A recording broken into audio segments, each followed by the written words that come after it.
Hey there, it's Sandy here. Today I'm going to show you how to create this magical unicorn bridge fold card. And as you can see, it folds flat and it will fit into an envelope. I'm going to be using the Stampin' Up! Daffodil Delight, Bermuda Bay, and Memento Tuxedo Black inks, along with the stamp sets Magical Day and Sunshine Rainbow. For starters, I'm going to stamp all the images that I'm going to be needing to die cut. So starting with the black onto a piece of Pool Party, and then I'm cleaning the stamp because I need to stamp in a different color. So Bermuda Bay for the second color, and I'm stamping that at the bottom of a piece of Whisper White, leaving room for my little Daffodil Delight Sunshine. Isn't he cute? And so I'm going to color my unicorn before I die cut them. So I'm using the stamping blends. Those are Stampin' Up's alcohol markers. I've started with the light old olive, and now I'm using the dark Pool Party. And next is going to be the light rich raspberry for kind of a plum color. Love those colors together. And then lastly, the light Bermuda Bay. And that's just going to highlight his tail and his mane. And then I'm using the Smoky Slate, the light, to add some shadows to the body of my plump little unicorn. And then I'm going to use the blender pen just to blend out those lines and soften it up a little bit.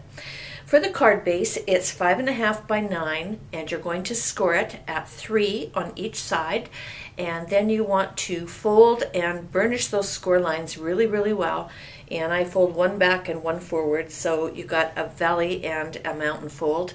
And we're using the largest of the lots of labels, and you want to line up the bottom there so that the die is just sitting there, and then use something sticky to hold it in place on either side. It's very, very important that this stays on here straight so that your card comes out straight as well. So we're only going to be cutting the very top portion of this die. To do that, you want to line up the cutting plate just to where you want it to end and run it through your Big Shot 3 or 4 times to make sure it cuts through. It won't cut all the way through, so remove all your extra pieces and then just use your scissors to finish off that little die edge there. And you may need to open it up and do a little bit of trimming, as you will see that I have to do. Just get in there with your scissors, and it's just the edges normally that need to have that extra little assistance. So there's your card base, all ready to go. And so we're going to die cut the rest of the pieces, starting with my piece of Pool Party. I'm using the second largest of the Stampin' Up! Stitched shape circles. And I can get a couple on here. So if you go into the Magical Mates framelits, there's this nice little arched sentiment piece for my word magical. And there's magnets inside that magnetic platform, and sometimes they pull the small dies around. So I use Post-it notes to hold those in place. And don't forget your little sunshine. Love that little guy. He's such a happy little guy. And I'm going to hold a Post-it note on there as well, and then cover that up and run it through. And next we need to cut out our unicorn, and I've got a piece of glimmer paper, and you need 2 clouds, so that piece is 2 by 4, and run back through for the second cloud. So there's both those clouds. And then from the Rainbow Builders framelits, you want that lovely puffy cloud and a piece of 2 by 6 of the glimmer paper, and run that through. That's going to create the bridge for the front bottom of our card. Pretty, isn't it? The rainbow, and it's done in Bermuda Bay, Lemon Lime Twist, Berry Burst, Pink Pirouette, Pool Party, and Pear Pizzazz, all from Stampin' Up! And in that order.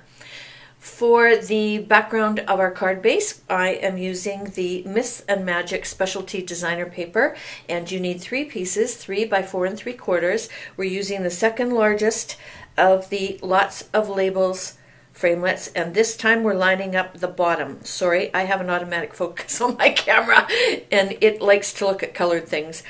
So you'll see that it only cuts 3/4 the way down. We need to finish the cuts. I'm using the Stampin' Up! Stampin' Trimmer, and I'm lining up that cut right in the center valley there of the arm that comes across, and I'm just finishing the cut on all 3 of them. So you end up with 3 nice long pieces. You want to dry fit them to make sure And I don't worry about the bottom too much as long as it's inside the card, because the bridge is going to cover it. But you need 1/4 of an inch if you want to be exactly on, and just make sure that they're all going to fit. And before we do that, we need to score the final arm on either side. So pop that into the Stampin' Trimmer, and there's a scoring tab on it. For these ones, I'm lining it up at 1.5, which should be almost the center mark of your label's shape. And you want to score both sides. So you can turn it over and line it up at 1.5, or you can just kind of eyeball it. So there we go, there's those two. And so when you fold them, that's a mountain fold, and then there's 2 valley folds in the center and a mountain fold on the other side. So when it's closed, it looks like this. And you want to burnish those score lines really well, because that helps with the folding and getting the mechanicals working when you need to put the card inside an envelope and lay it flat. So obviously we want to score the 2 pieces of designer paper that are going to go over top of our card base. They get lined up at 1.25, and make sure they're nice and straight. It's very important that everything is straight and cut properly, otherwise your card won't go together very well. And so just need 2 of them. The center one doesn't need to be scored. So I'm going to use the multi-purpose glue to put these together because it doesn't stick instantly. You get a few seconds in order to move your paper around and get it lined up. So it's very forgiving for something like this when we're trying to get things just in the right spot. For the ones that have a score in them, fold them a little bit before you put the glue on the back, and then attach one to each side. And you want to wiggle these around a little bit and get those 2 papers and the fold line really seating together. So I'll do that in just a second here, get the second piece done. So fold each of these while the glue is still wet and maneuver it around and push it real hard against that fold line to make sure that everything's laying nice and flat, but they're seated together so they open and close nicely. And you can manipulate that and just get a real good fold going on there once the glue is down. Okay, so for the bridge across the bottom, we're going to be using this lovely cloud. We're going to start on the left side. You're going to fold the fold closed, figure out where the top ends, put a little pencil mark on the back, and then you're going to add tarrant tape. You want something strong, so either tarrant tape or red line tape will both work for this. And don't exceed where your little pencil lines are, otherwise when you close this card it won't open again because the glue will be stuck on the inside.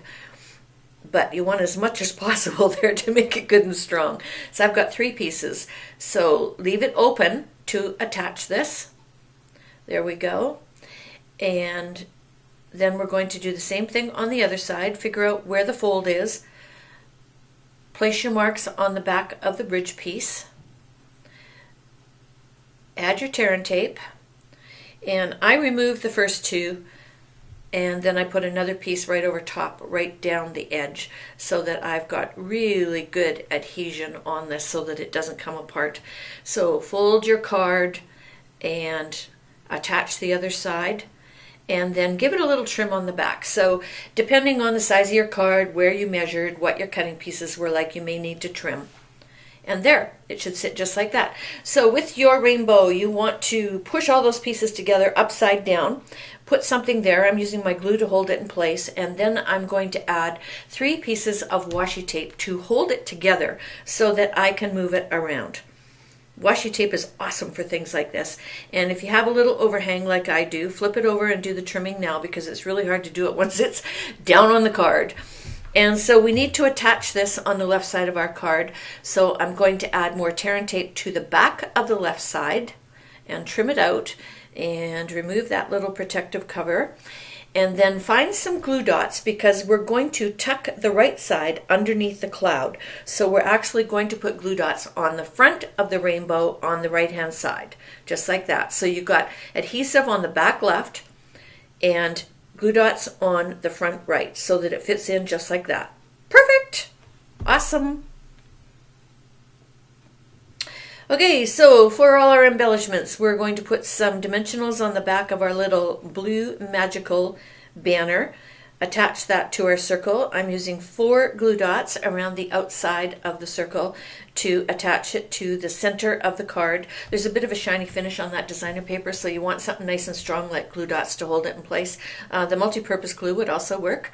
And more glue dots for my little cloud that's going to decorate the front of it. There we go. And we have another cloud and another sun. So you want to use a a glue dot on the back of the cloud and have the sun just tucking out in front of it.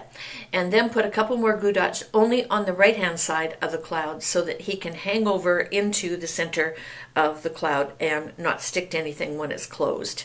Just like that. And the unicorn's got 3 little dimensionals on the back, so just remove the protective covers, and he's going to go down in front of the rainbow. I used his tail just to cover the end of the rainbow, and then his little hooves to cover the center of the rainbow where there's no color. Just like that. He's adorable, isn't he? Alright, so final embellishment are the Tutti Frutti adhesive back sequins. I'm using them in Berry Burst and Lemon Lime Twist, and just 3 of them. That's all I needed.